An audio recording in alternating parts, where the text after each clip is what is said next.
এটি কুষ্টিয়ার 10 নম্বর ward councillor Kishore Kumar জগতের দলবল নিয়ে প্রকাশ্য অস্ত্র হাতে মহড়ার দৃশ্য। এভাবেই মিলপাড়া এলাকায় জনসাধারণের মধ্যে আতঙ্ক সৃষ্টি করে গড়ে তুলেছেন ত্রাসের রাজত্ব।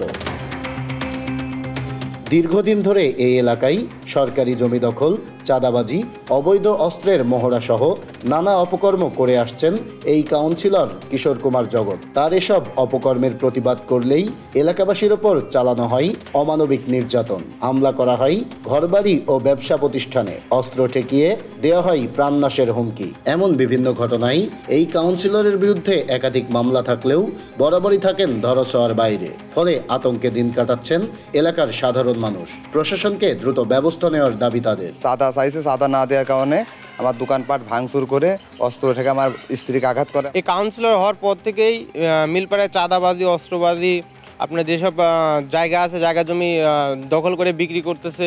আমরা এই অত্যাচার থেকে বাঁচতে চাই, আমরা এই অত্যাচার সহ্য করতে পারছি না। এরা রাত্রের অন্ধকারে অস্ত্র শস্ত্র নিয়ে এসে দোকানটা ভাঙচুর, মানুষের উপর অত্যাচার, এই কার্যকলাপ করে পারে। কথা বলতে গেলে মারার হুমকি থাকা।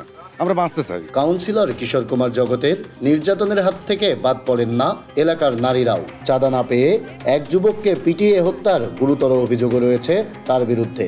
আমার কাছে 50,000 টাকা চাঁদা আছে, আমি বলছি না চাঁদা দেবো না। জগতের নির্দেশে আমার ওর হাতে আপনার গান শট থাকে, ওটা দিয়ে আমাকে ধরে মারে মারে আমি যখন হাত দিয়ে ঠাকাই তখন আমি হাতে লাগি। জগ মেম্বাররা সব চাঁদা চায়, চাঁদা দিতে পারি না বলে আমার ছেলের ডাইকেল দিয়ে পার্কের ভেতর দিয়ে হত্যা করে। আমরা তো সব ভয়ে আতঙ্কের মাঝে আছি। মনে করেন এরা তো রাত দিন মনে করেন অস্ত্র নিয়ে মহড়া করে বেড়াচ্ছে, নারীর উপরে এরকম অত্যাচার করবে, এটা তো মানি নেওয়া যাবে না। আর এসব ঘটনায় ওই কাউন্সিলর সহ তার সহযোগীদের বিরুদ্ধে থানায় একাধিক মামলাও রয়েছে।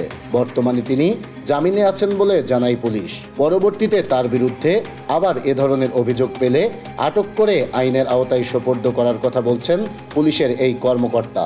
যদি এরকম কোনো কিছু পেয়ে থাকি, যদি তার বিরুদ্ধে অভিযোগ, তাহলে আমরা অবশ্যই তাকে আটক করে আইনের হাতে সোপর্দ করব। নানা অভিযোগে অভিযুক্ত কাউন্সিলর কিশোর কুমার জগতের সাথে বারবার যোগাযোগ করার চেষ্টা করা হলেও তাকে পাওয়া যায়নি। নাহিদ হাসান তিতাস, দেশ টিভি, কুষ্টিয়া।